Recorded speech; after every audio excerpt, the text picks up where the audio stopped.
Okay, so today we're going to do, is there going to be a stock market crash? And so everybody has that question. A lot of people ask, is the stock market crash talked about in the Bible? So we're going to cover that today and cover that subject. Okay, so let's get started. All right, so first, I want to establish the fact of what is the sea. The sea. Some of you can already answer that, but you remember when the apostles, the Messiah told them to fish in the sea on the right side, because he said, "I want you to be fishers of men." So that's telling you right there that the unbelievers are in the sea. They are associated with the sea. The unbelievers are associated with the sea. But you're also going to find out that this is also Satan's kingdom. So the way that I think that it's described in scripture is that Abraham was given land and his descendants were given land, but Satan's descendants, they are given the sea. And that's real important, because if you don't understand that concept, you're going to get lost in prophecy, because the Satan is associated with the sea, and we're going to prove that. All right, so now look at this. We'll start here first. Ezekiel 38, verse 2. Son of man, say unto the prince of Tyre. Now, there could be somebody that's very similar to this playing this role. It says, I've lifted up my heart, and they said, I am God, and I sit in the seat of God in the midst of the seas. Yet thou art a man and not a God. So this has, I think you're going to see that this, as we go through this, it is talking about a certain man, but it's also referring to Satan, though you set your heart as the heart of God. So it could be a person, but as you go through this, you're going to see that he's describing Satan. And behold, thou art wiser than Daniel, you see, and there's no secrets that are hid from you. And there's wisdom and understanding, and you have gotten thy riches and gotten gold and silver in thy treasuries. And by thy wisdom and by thy trafficking, they have increased thy riches, and thy heart is lifted up because of thy riches. Okay, so that's exactly what happened with Satan. If you remember the story, that he was very jealous of God's creation, and that his heart was lifted up. He had pride. That was his downfall, is that he had pride. So interesting, because I think it is specifically talking about a certain person, yes, but you can y'all see that this is also referring to Satan, because Satan is he's involved in the riches and the treasures, because his God that he pushes out is money. And so he's involved with the God of money. So, and that goes back to traffic.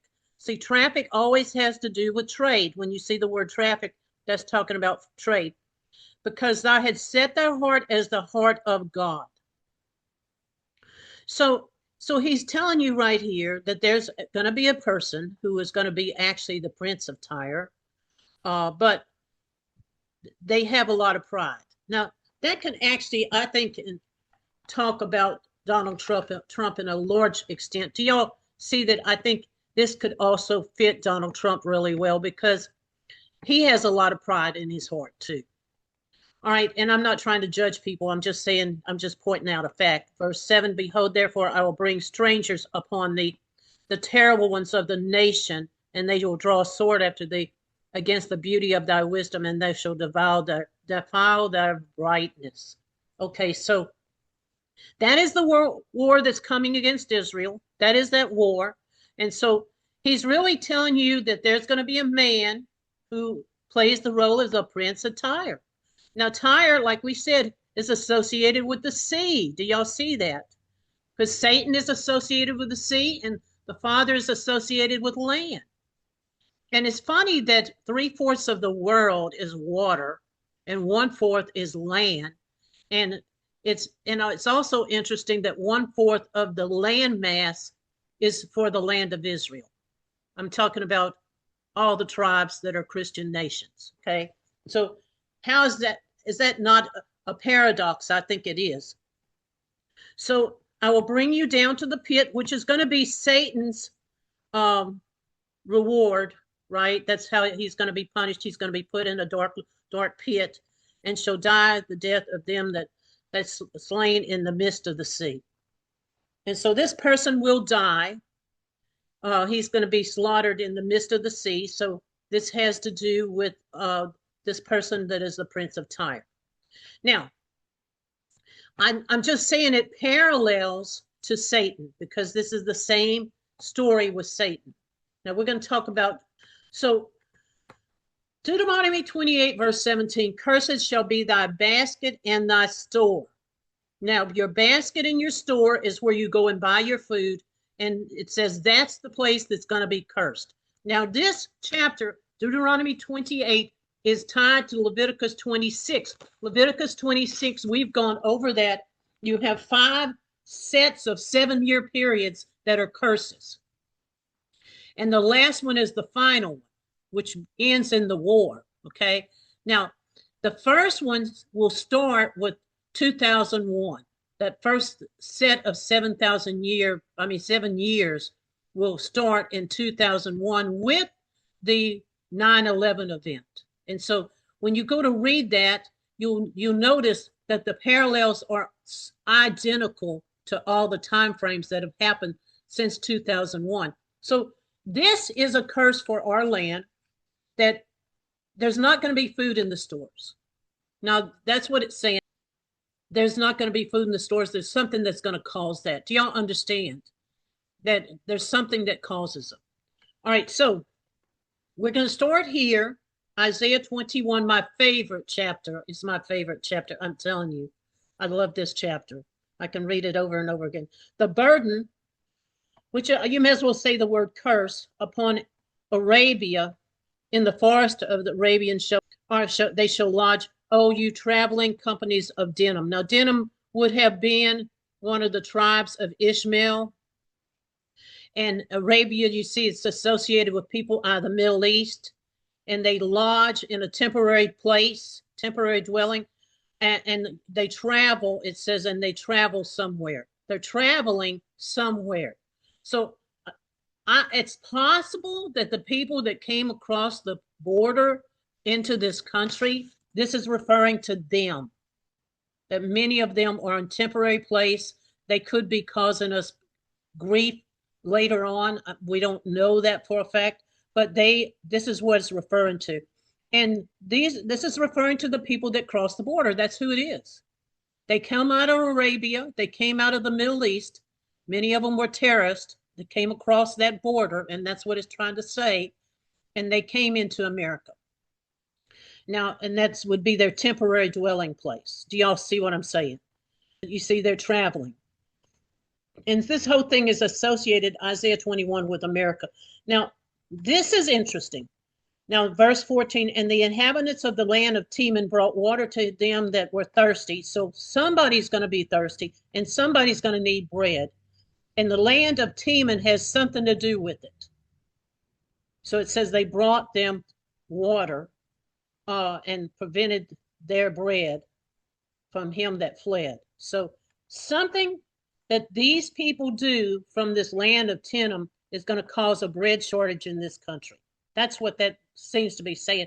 Now, Tema, which we see it right here, it has 2 different ways to spell it. I'm quoting from the Wikipedia. It's a large oasis with a long history of settlements located in northwestern Saudi Arabia. That's what it is. It also means the word south, which is interesting. We're going to get into south here. All right, so that is the king of the south. That's what we're looking at as the king of the south. That's why this word, Teman, means south. But they come out of Saudi Arabia. So something that Saudi Arabia is going to do is going to cause some kind of shortage of food in this country. I mean, something that they do, and that's what it's implying here. Now, next, verse 15. And they fled from the swords, and so this will happen. This event right here will happen somewhere around the time that the war starts. So it says they've drawn their swords, their bows, and it's a grievous war. All right, now let's prove what I just said here. Daniel 11, verse 2. Look at this very closely, because this is the chapter about the king of the north and the king of the south. And now I will show thee the truth. Behold, there stands up 3 kings in Persia. Now, Persia, we all know, is Iran. And the 4th one is richer than they all. That is Saudi Arabia. So you have 3 kings that are with Persia, and then you're going to have 1 king that is from Saudi Arabia. Now watch what it says. And his strength through his riches, he shall stir up against the realm of Greece.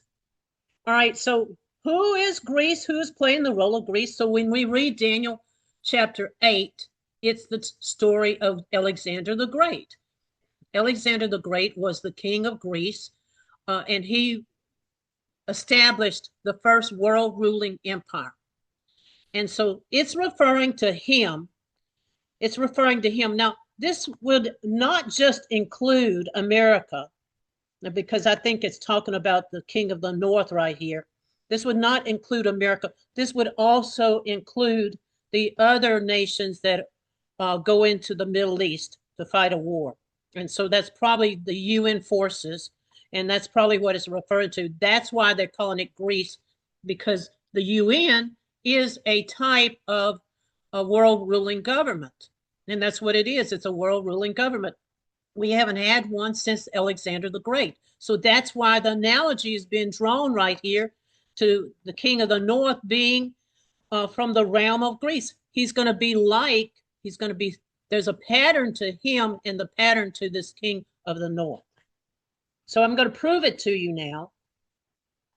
Daniel 11, verse 3, and a mighty king, I think that's the American president, shall stand up and shall rule with great dominion and do according to his will. I think that's easy to see what's going on right now. That's exactly what's being fulfilled.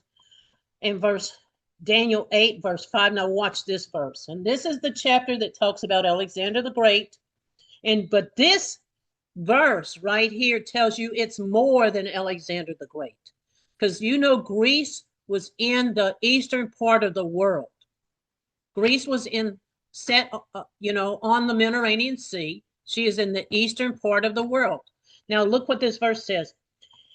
And when I was considering, behold, a he-goat, that's a male goat, came from the west on the face of the whole earth. Do y'all see that verse?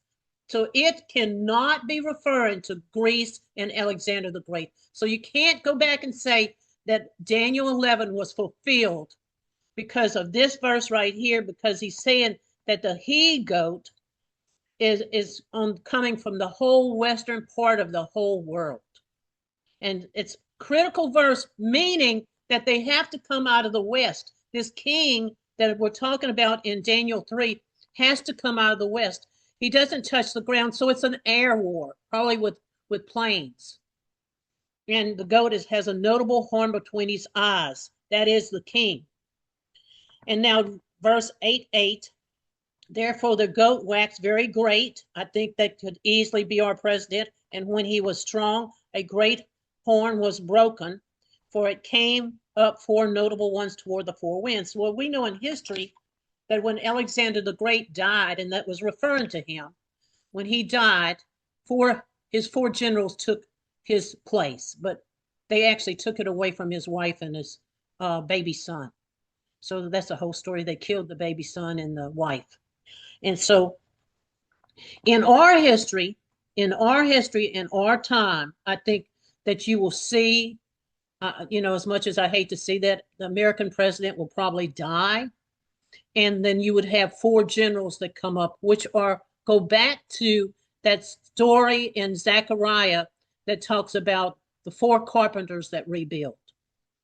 Do y'all remember that story? So it could be associated with those 4 men. I can't say for 100% on anything when it comes to prophecy, but I think it's interesting. Now we have to start here first because we are Joseph. America plays the role of Ephraim. Canada plays the role of Manasseh. And so let's just go through that story real quick. So Joseph had 2 sons, Ephraim and Manasseh. So that's who That's when it talks about Joseph, that's who it is. So Genesis 48, verse 17, and Joseph saw that his father laid his right hand upon the head of Ephraim, and it displeased him, and he said, "Oh no, father, remove it, because it's really supposed to be on Manasseh's head." And Joseph said unto his father, "No, no, my father, this is the firstborn." So he's telling him, "No, you put your hand on the wrong person's head here." The father refused and said, "I know it, my son, I know it. He also shall become a people, and he shall become great. But truly his younger brother shall be greater than he, and his seed shall be a multitude of nations." Okay, now that got cut off right there, but that's what it was. So the younger brother is going to be the greater one. He's going to be the nation that gets the double blessing. Do y'all see what I'm saying? So if you're looking in this world, there's one nation that has the double blessing, and that's America. That's hands down. Anybody, even if they don't understand prophecy, they can see that if you have one eye and half a brain. I mean, that's just plain as day. And so the other son would become great too, Great Britain, but he would have two pieces. He would have two places that he dwelt. He would dwell in Britain, but his colony would also be in Canada, because the people from Canada came out of Britain. And then you have French up there.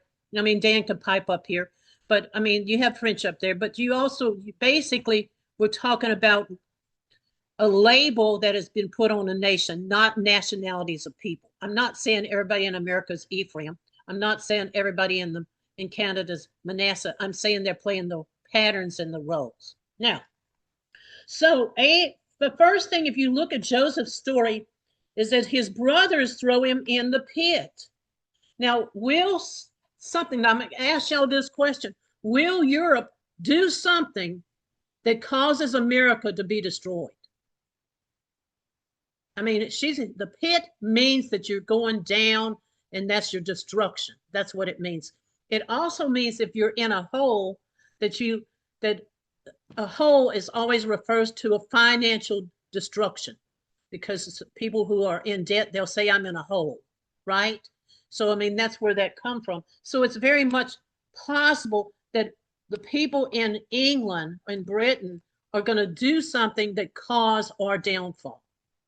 I don't know that for a fact, but the story of Joseph is going to repeat. Okay, now, this could be that they have turned off the stock market when the war starts. So, which they will do. When the war starts, they're going to turn that stock market off.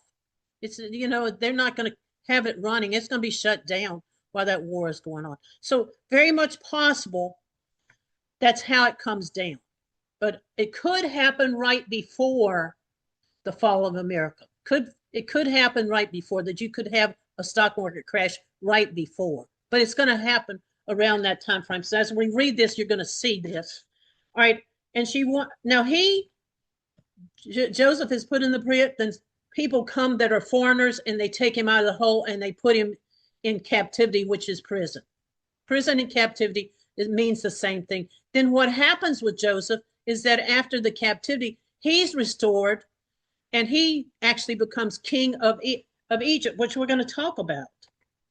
All right, so he is made king of Egypt, and king of Egypt represents part of the beast system. Now, I want to prove that to you. Look at Revelation 17, verse 10. There's 7 kings. 5 have fallen. 1 that's Rome, and the others are yet to come. And they will continue for a short space. Okay, now, in the beast that was and is not and he is the 8th and is of the 7th goes into perdition. So you have 2 kingdoms that come up, and that one is probably going to be the UN, and then it's going to be taken down, and another world government is set up by the son of perdition. Do y'all see that? Now this is your kingdoms we're talking about: Egypt, then Assyria. All of these nations Israel was ruled by: Egypt, Assyria, Babylon, Medo-Persia, Greece, and Rome was the 6th one. Do y'all see that? So that's why he's going to be king over Egypt, because he is going to rule over the Gentile world. You know, this is going to be, Joseph is going to be ruling over the Gentile world. And see, that's starting with Egypt. He used Egypt as an example of that. And so interesting because, all right, so Revelation 17, verse 16, we're going to now talk about this beast system. All right, and we want to see exactly what the Bible says it is. And it is a system that has come down through the ages, starting with Egypt. It started with Egypt, then it had Assyria took over Israel, then Babylon, then all the way down. Do y'all understand that? So it says there's 10 horns, which are 10 kings. You're going to be told that, which sawest upon the beast and hated the whore and made her desolate and naked and ate her flesh and burned her with fire. That is the war. So there's 10 kings or 10 horns that rise up. I think that could be the brick.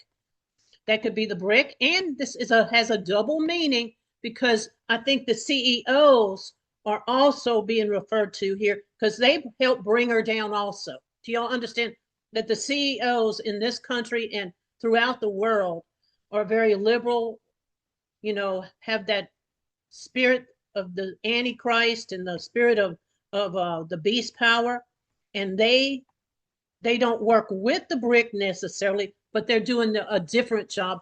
And that's why so many people keep saying this, the deep state, it's the, you know, all of these CEOs. It's a global thing that takes America down. Well, yes, it is. It's part of it.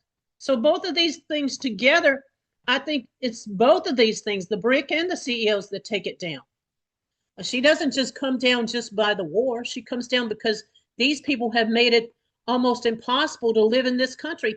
You know, the inflation rates, everything that's in this country is under a curse right now because of these people.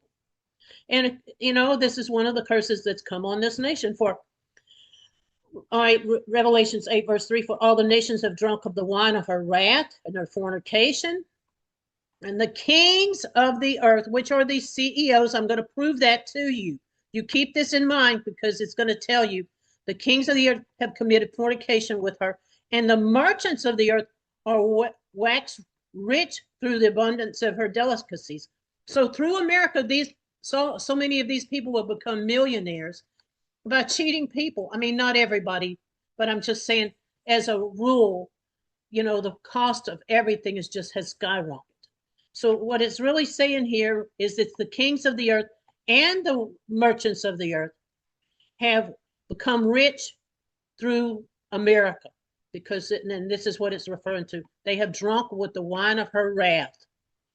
You know, so this is what it's talking about. Does anybody want to make a comment? So the kings of the earth, which are the CEOs, have committed fornication and lived deliciously with her, shall bewail her and laminate for her when they see the smoke of her burning. That is the war. See, this is the war. So the kings of the earth, which I'm telling you could be the actual kings in the world, and the CEOs, they're going to all wail. And they stand afar off from her torment, saying, at last, the great city, the mighty city, for in 1 hour came her judgment. It comes on her all of a sudden. And that's what it's referring to. And the merchants of the earth shall weep and mourn over her, for no one buys her merchandise anymore, because she's down now. You can't trade with her because she's down. So now you're going to lose all your money, and you're going to lose your ability to trade because she's your biggest consumer. She's your biggest consumer. So you shot yourself in the foot with this. So that's really what it's saying. Now, when you read from Revelation 13 in these verses right here, it's referring to the commodities market. Look at cinnamon, wine, oil, fine flour, wheat, all of those things that are listed here, with the exception of slaves and souls of men. But that's part of the whole system. We, you know, our souls, and we're slaves in this system, right? But, you know, it's referring to the commodity market. So that ties this to the stock market. And you can see that it's tied to the stock market. It's talking about all the commodities in the market. In verse 15, and the merchants of these things were made rich by her, and they stand afar off for fear of her torment and her wailing. And at last, the great city that was clothed in fine linen and purple and scarlet, decked with gold and precious stones and pearls. Now you can go back to Ezekiel chapter 16, verse 11, and it starts talking about how he gave her all this wealth, this little bitty nation. He took this little baby and he cleaned it up from the wars, and he brought it into a land, and he gave it great wealth. That is America it's talking about there. She is that nation that got cleaned up and got brought here. And that war was the war of the 30-year war. Because once there was 8 million Christians died in Europe during that time frame. And those people were brought here. They escaped Europe and came here for freedom. And they were given great wealth. And that's what Ezekiel 16, verse 11 is talking about. The whole rest of that chapter is talking about that. So going on, verse 17, for in 1 hour so great riches has come to naught, and every shipmaster, see, money is associated with the sea, with ships. Do y'all see that? And all the company of ships and sailors, and many as trading by the sea stood afar off. So there's all you're talking about, all your merchants right here, and the shipmasters, everybody. They all see her fall. In verse 13, verse 1, and I stood beside the sand of the sea, and I saw a beast rise out of the sea. See, the beast kingdom here, I'm proving to you, the beast kingdom is a sea kingdom. Now, I know some of you believe that in the maritime laws, that there's a maritime laws, and there's also the law of the land. And so the law of the land was our constitution, right? And the maritime laws is all the laws that have been added by our present system, which is a corrupt governmental system, right? And so I think that's what it's referring to, that the out of the sea, having 7 heads and 10 horns, and upon the horns are 10 crowns, and upon the heads the name of each, and said, and cried with the smoke of her burning, saying, this city is likened to a great city, and it's cast dust upon its head, and cries and wails, and says, at last this great city was made rich by all the ships of the sea, by trade, you see, by reason of her coastlines, for in 1 hour she's made desolate. So her wealth that she's got from trade and from all the other shenanigans that she's done, this is what it's talking about here. And so now it's tying this thing. It's tying this thing to, to the sea, and to another portion that we're going to talk about next. Okay. And that is Tyre and Sidon. Tyre, right, as you can see it in the map here, and Sidon was side by side. These two cities very close. And this is what it looks like today. And in that chapter, Ezekiel 26 to 28, it talks about how this city is totally destroyed. Well, that never happened. See, this is what it looks like today. So that prophecy didn't get fulfilled. Do y'all see that? It didn't get fulfilled. Now, there's a parallel between Tyre, which is right here. See, you had the mainland of Tyre over here, and then this is what happened to it when you had the different wars. They built a bridge that they could get to it so they could take it down. That was Alexander the Great. And so then it had a land, an island. So you had a mainland, and it was the premier port for the whole world at that time. It was the main port for all ships going in and out of the Middle East and going to other locations and areas. Tyre was like the center, or the very main trading place, and the capital of trade. Now, it's funny because look at New York City here. It has a land area. You see, it's got land area. And then it's kind of broken up a little bit here. And then it has an island. So you have your land area here, and then you have the island over here. It's very similar as to how it looks. Do y'all see that it's very similar how it looks? Now, Ezekiel 27 verse 2, for thou, O son, take lamentation for Tyre And say to Tyrus, O thou that is situated at the entry of the sea. So when you go into New York Harbor, there's this big, huge harbor that leads people into New York, where the merchants of the people for many isles, thus said the Lord God of Tyre, thou hast said, I am a perfect beauty. So that's everybody just loves New York City. They all want to go to New York City. They think it's beautiful. And you're going to see it be described here. They're going to describe it here.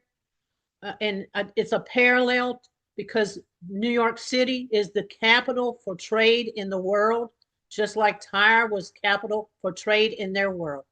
And that's just a fact. The borders are made in the midst of the sea. The builders have made perfect her beauty. And I'm just going through the description here. And in thy wailing they shall take up a lamentation for thee and lamentate over thee. What city is like Tyre? What is one is destroyed in the midst of the sea? And thy wares went forth out of the sea, and thy filled many people, and thy enriched the kings of the earth with the multitude of thy riches and merchandise. This is what New York City has done. And the burden of Tyre. Now, this is a prophecy I'm going to get into. The burden of Tyre, which is Isaiah 23, verse 1. The word Tyre means a stone or a knife. How you ships of Taurus. Now, they never did figure out where Taurus was. They had all kinds of guesses. I think it was Spain. Other people think it's England. I mean, there's just everybody that looks at the Bible sees it differently, but it was a major port in the Mediterranean Sea area. The merchant ships, okay, so when it talks about the ships of Tyre, that's merchant ships, have been laid waste so that there is no house nor entered in. From in the land of Chittim, it is revealed to them. All right, Chittim is the old name for the Roman Empire. Now, I should have brought a map up to show you that the Roman Empire was the area that surrounded the Mediterranean Sea. It surrounded the Mediterranean Sea. The ships shall come from the coast of Chittim and shall afflict Ashura. Now, in history, this is talking Numbers. This is in Numbers 24:24. Now, Numbers is talking about Chittim, these ships that come from Chittim. And this is actually history. This is the Habsburg dynasty that's being talked about here. It was located in history in Ashura, which is the area of Austria. It was called the Bohemia at that time. And shall afflict, that led to the 30 Years' War, and afflict Eber, who is Spain. Eber, that was the old name for Eber, was Iberia. It was not called Spain until 1492, actually. And he also perished forever. So he's talking about these on the coast of Chittim. So if you look at Josephus' writings, he tells you Chittim is the islands around and the coast area around the Mediterranean Sea, which is exactly what Rome was. Rome encircled the Mediterranean Sea. They had land on the top of the North Africa. They had all those areas in Europe, all those places in Europe along the Mediterranean Sea. That was Rome. Now it changed every time it changed hands with a different king. They would lose and gain, right? But that's what it looked like. And so that's what it's referring to right here. And it's talking about this affliction that comes on Assyria, which is Austria, and Eber. Those were the Habsburg dynasties, like we mentioned. Those were the ones that caused the war of the 30 Years' War, which led to 88 million people dying in that war that are Christians. It was a fight between the Roman Catholic Church and the Protestants. And so this is what this thing is referencing way back here in the book of Numbers. And so you understand that this is talking about the Roman Empire. That's what it is. So this last kingdom that comes up is associated with Rome. And it's interesting to see because when we know when the Byzantine Empire fell, that they took Zoe, which was the little princess, from the Byzantine Empire and married her into the line of Russia, and that was King Leo. And so interesting because that whole scenario played out in Russia, and Russia at that time was actually a Saturday Sabbath keeping country. It kept the Saturday Sabbath. I can prove that to you from history. If you want to go watch this, the video on the history of the Sabbath, one of the things that they talk about is how Russia was one of the last holdouts for keeping the Sabbath. When this woman, this little princess came in there, she changed all that, and she turned her husband's heart. He was Ivan the Terrible, what was her grandson's name, but he was Ivan, and she changed his heart and established that Eastern Roman religion that they have today. And so that's where it came from. And before that, they didn't have it. So going on, and Isaiah 23 verse 3, and the great waters, see, that's that beast system. And the harvest of the Nile, see, that's that beast system, because Egypt was the very first kingdom in that beast system. And her revenue, she was the mart of the nation. She is the main port for all the nations. America, and I would really say New York City, is the main port for the whole world. She is the capital of, that's where the stock market is, that's everything comes out of New York. She is still the main port. She is the mart of the nations. Do you see that? The marketplace of the nations. Pass over to Tyre and wail, you coast, you inhabitants of the coast. For this is your joyous city, which has antiquities of ancient days, whose feet carry her far off to sojourn. That whole area of Tyre, Sidon, those were the areas of Phoenicia. And she carried her feet far off to journey. She actually came to America at that time. She went to America. So I think it's referring to her going to America and to other nations also. She journeyed far off. See, it says she journeyed far off to sojourn. What purpose is this Tyre that bestoweth the crown, whose merchants are the princes? So remember, I told you that it's associating kings and princes with merchants. Do y'all see that? That is the CEOs who traffic the honorable of the earth. That is specifically talking about the CEOs. It's specifically talking about the CEOs. The merchants are your princes. They are just rule. They just run their businesses despite what the government does. You know, they run their business like it's a country. They're so huge. They probably have greater wealth coming in with some of them than whole nations do. And that's what it's trying to say here. So do y'all see in these ties here? And he stretched out his hand over the sea, and he shook the kingdoms. See, that shows you right there. It didn't happen. It didn't happen before, because this has to be a prophecy that has not been fulfilled. He has shaken the kingdoms. This is talking about the Father here that stretched forth his hand upon the sea, these kingdoms, and he's shaken the kingdoms. And he has commanded concerning the Canaanites, which are foreigners, to destroy his strongholds. And behold, the land of the Chaldees, that's Babylon, that's America. You know, Babylon is talked about in, Jeremiah 50:51. She is called the hammer of the earth. That's how you know it's talking about America, because she's the policeman for the whole world.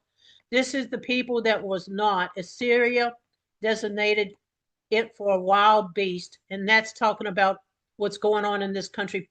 The people are just crazy. They're acting like wild animals, some of them. They ejected their sieged towers. Now, look, that's actually referring to 9/11, the fall of the towers, and stripped her palaces bare and made her a ruin. See, they ejected their seized towers. Tying back really to, I think, again, New York.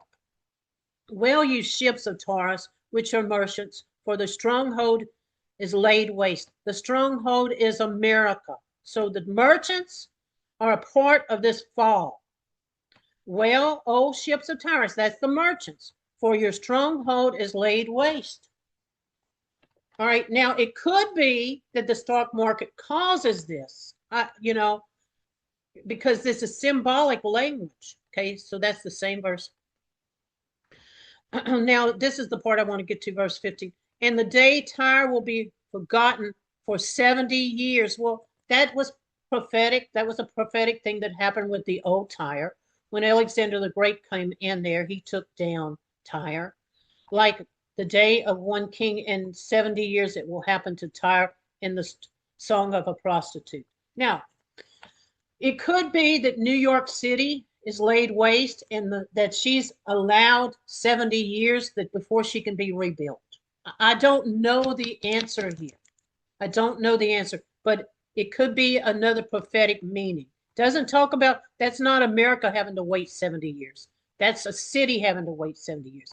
At the end of the 70 years, I will visit Tyre and will return her wages and will prostitute herself in all the kingdoms of the world on the face of the earth. So that after this 70 years, and this was referring to the 70 years that I believe that's talking about Tyre, the old land of Tyre that fell to like Alexander the Great, that it rested for 70 years. But then it would come back. It says it would return with rages and will prostitute herself with all the kingdoms of the world on the face of the earth. That is the most powerful verse in this entire section, because it's telling you she comes back. Tyre comes back, and she comes back as a nation that prostitutes herself to the kingdoms of the world on the whole face of the earth.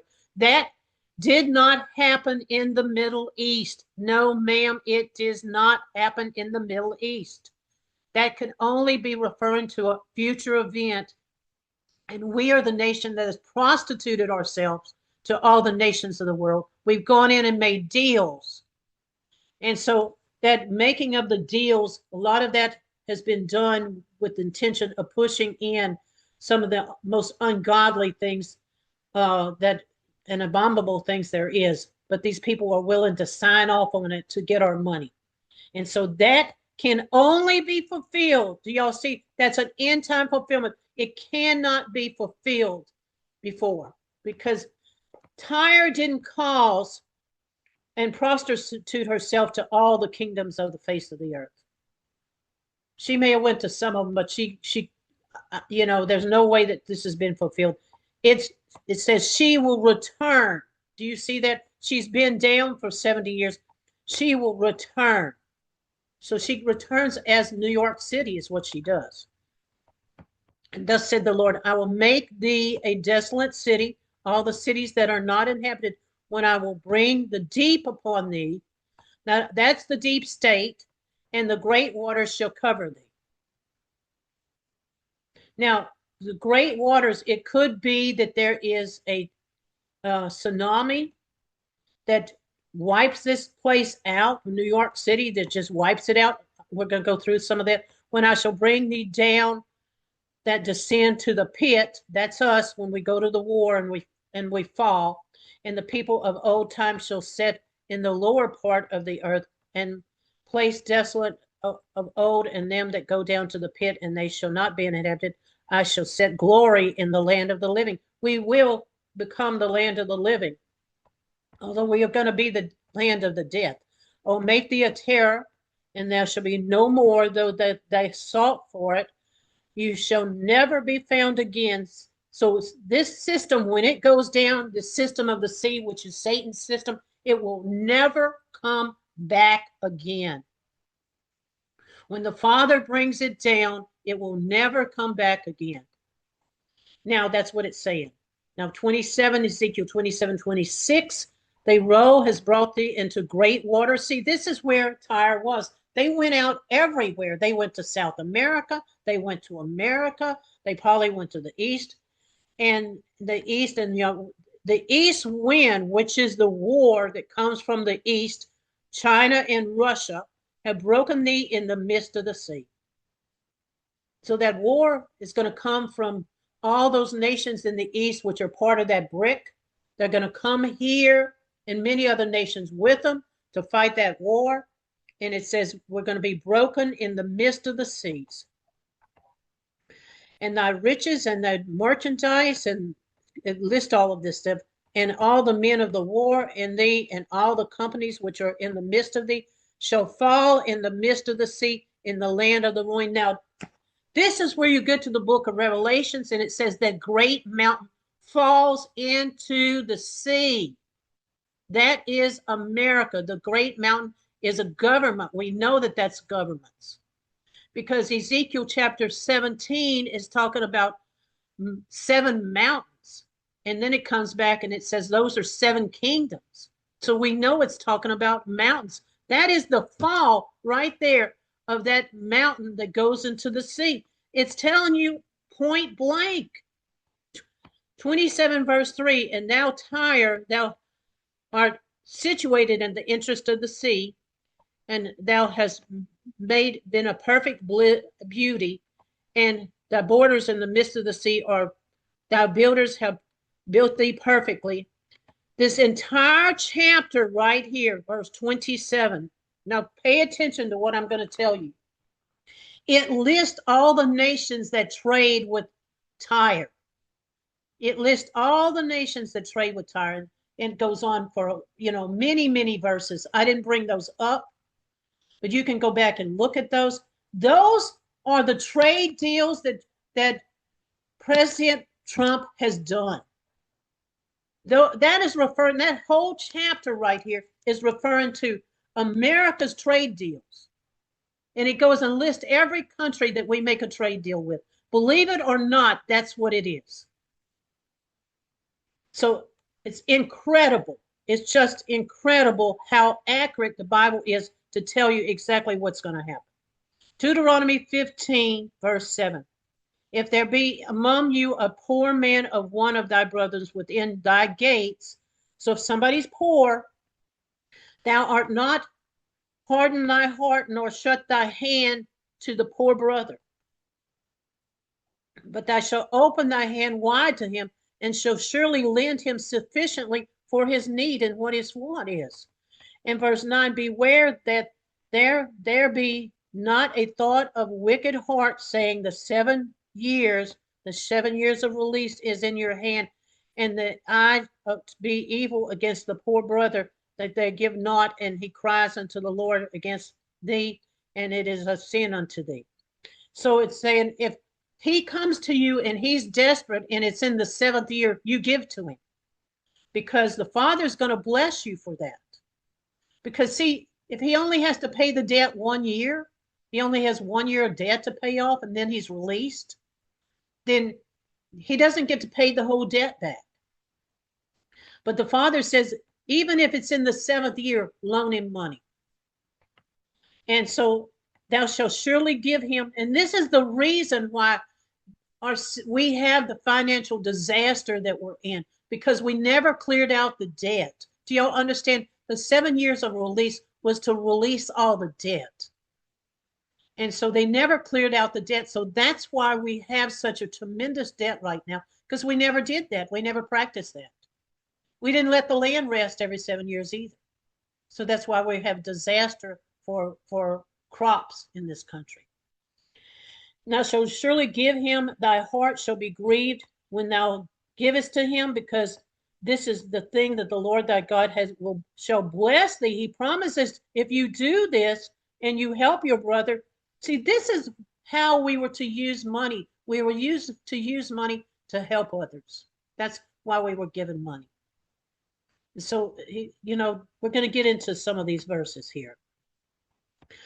Now, it made 1929, 1987, 2000, 2008. All of those were years where the stock market crashed and was teetering. And there's, 2015 too. They didn't mention that one. A jittery economy right now. So this is where it comes down to, you put this money ahead of God. You put it ahead of helping others. Matthew 6:19, Lay not up for yourself treasures on the heavens, with moth and rust does corrupt, and thieves break in to steal. But lay treasures up in heaven, where neither moth nor rust does corrupt, where the thieves do not break through to steal. And Zephaniah 1 verse 18, neither their silver or their gold will help them to deliver in the day of the Lord's wrath. The day of the Lord is when the war starts in the Christian nations. That is the day of the Lord. Okay, you can easily read that in Joel. It's talking about that war. And the whole land shall be devoured by the fire of her jealousy, and he will make even a speedy riddance of all that dwell in the land. And this is a critical verse, Ezekiel 7 verse 19. And they shall cast their silver in the streets, and their gold shall be removed, and their silver and their gold shall not help them to deliver in the day of the wrath of the Lord. Now, again, that's the same time. It's the day of the Lord. When the war starts here, that is the day of the Lord. Thou shalt not satisfy those souls, neither fill thy bowels, because this is your stumbling block of iniquity. Now, I think this really finishes what I was going to cover, but I do need to read this last verse here. And he shall lay up for himself treasures in heaven, where nobody can plunder these possessions. That was the last verse that I wanted to read. But now, this is also partly the story, if you remember, of Job. Because why was Job punished? Because he had pride. If you remember let me get back to this. Because, Job was punished because of his pride. And so this nation, and Job lost everything. And so this nation will also lose everything. She'll lose everything also, and because of her pride. Do y'all understand the connection there? Do you see how each one of these books is pointing to what happens at the end time? All right, so I'm finished, y'all. So we're going to stop here.